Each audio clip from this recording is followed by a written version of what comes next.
Okay, after a quick lunch break where we went out and got a bunch of wedges and a brand new chain. I got a new kind of chain. I think I might like this better than the 𝗏𝗃𝗃.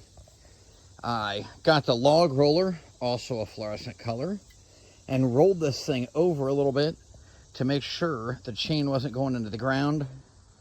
And man, that new chain sliced right through this.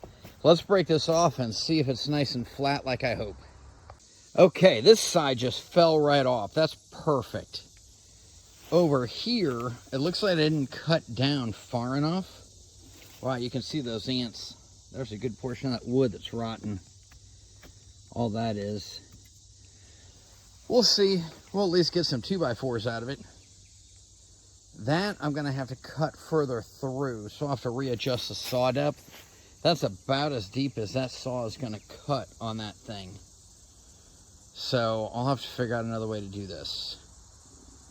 But you can see that's the first cut with this edging mill. And I'm impressed. That's a decent size oak. All right, the first cut with the edging mill is done. You can see where my saw got dull right there and it just burned it up. You can see the smoke off a couple of videos ago. I obviously didn't do a good job. If you look at how rough that is, I went in and out, and that's because this needed to be wedged down. It's flapping way too much. So when you set these things up, make sure you get your board secured properly. Then up here, you can see how nice and flat it is. That I can live with. That I can make a table out of. But that is also where the more solid wood is. All right, here we're going to make our first piece of wood. I have learned these things. This 20-inch bar is nowhere near big enough, and the 455 Rancher is a little underpowered. It's okay for this size chain, but we need a much bigger bar, so we'll definitely need to get a bigger chainsaw when we get down to Tennessee and start doing big trees. When you're setting these things up, I set this for 1.5 inches thick. There's awesome depth gauges on this Alaskan sawmill, and you can just see how well this is built. The one thing it's missing is an open end wrench. While it's awesome to use that tool, which by the way is very convenient, it's interchangeable with the same tool I use for my chainsaw, only theirs is painted orange to begin with.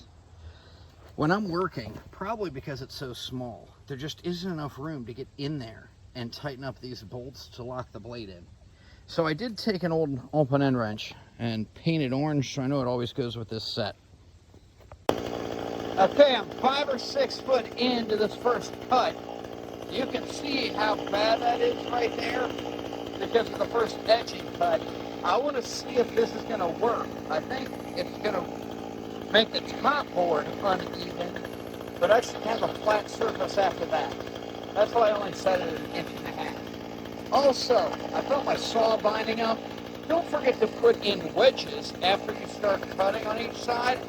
That fixes a lot of problems, and I'll need some more when I get close to the end. New lessons learned while using the Alaskan sawmill. Man, is it nice to have 2 chainsaws. Because when this one is all wrapped up in this mill, you got the other one. That way, if you end up too close to the next log and you can't quite finish, you see how far I made it? You can cut a cookie out of that, and now I have room to finish. Next, don't forget to use wedges. In fact, having extra wedges is always a good thing. Also bright colored. But you can see I've got them at the beginning and at the end. We'll see if I need more. But this is only an 8-foot log. And like my dad used to tell me when we packed for camping, it takes an awful lot of equipment to go roughing it in the woods. Well, let's finish this cut and see what my board looks like. Well, there is the first slab off of this 8-foot log. And I would say that looks pretty amazing. I would be happy to have that as the top of my table. I just got to figure out what I'm going to do now. I know I can do this.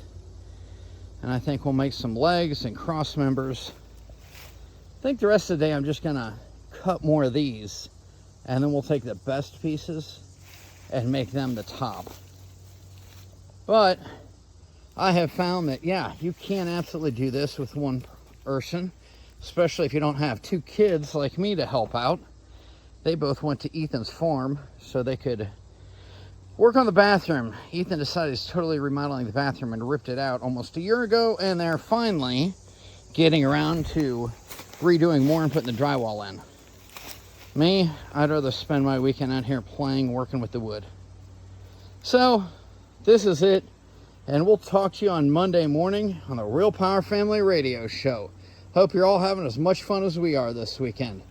And if you wonder where Lila is, well, it's canning and picking time. So we picked a bunch of fruit, and she's in making jellies and jams and canning all kinds of stuff for us today. See you on Monday.